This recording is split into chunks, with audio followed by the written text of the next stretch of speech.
Appreciate the opportunity to spend a few minutes talking about the impacts that we're seeing from the trains in the city.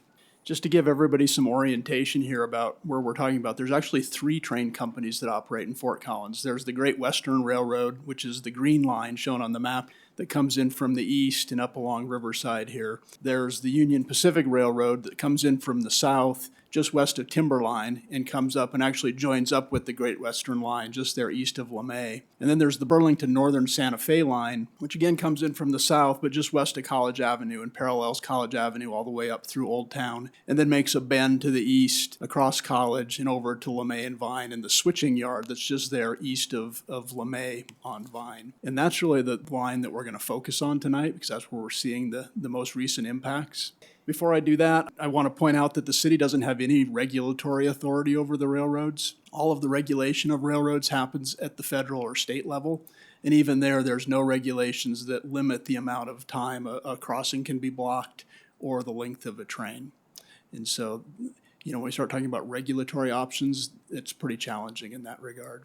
So on that Burlington Northern Santa Fe line, there's about 7 trains per day. That really hasn't changed over time. They've been pretty consistent about the number of trains that they send through the city. But what has changed recently is the length of the trains that they're sending through the city. They've started running what they call a double train through the city starting in 2019. You can see her on the chart kind of mid-year last year is when we started seeing these come through. They're about 3 miles long, which is, again, about twice what a normal train that we're used to would be. And because of the length of those trains, the blockage times can be anywhere between about 8 and 20 minutes at our crossings.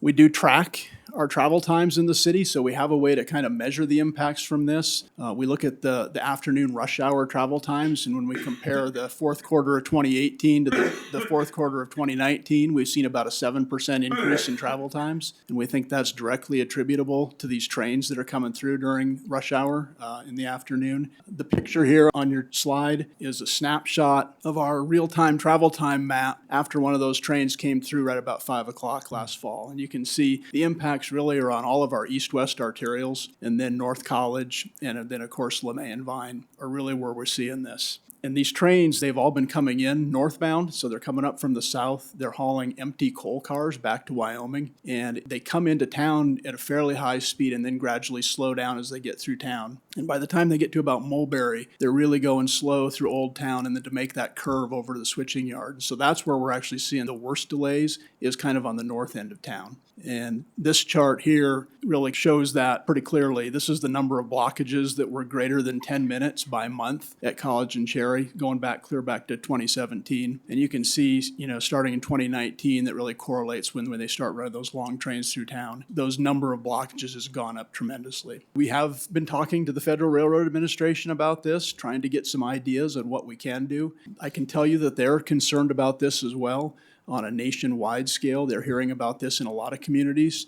Really all the major train companies are starting to run these long trains as an experiment to try to see if they can improve efficiencies.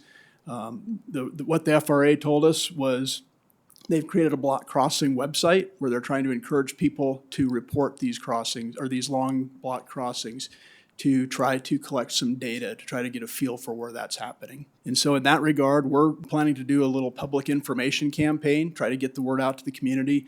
We've created a train-focused webpage at fcgov.com that actually has a link to that FRA website. We'll be putting up actual signs by the crossing so that when people are stopped there, literally they'll be able to get out their phones and put the data in there. We'll do some social media, press releases, working with the newspaper, etc. And then lastly, we've got some other things going on that you all are mostly aware of. You'll be seeing a new budget offer for the additional funding required for the LeMay and Vine overpass at the next budget session. Traffic Operations is doing some special signal timing plans that come on automatically to help flush out the traffic after the trains have gone through. Continue to collaborate with our congressional delegation.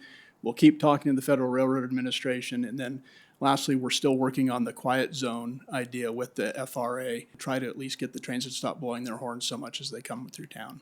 And with that, I will stop talking.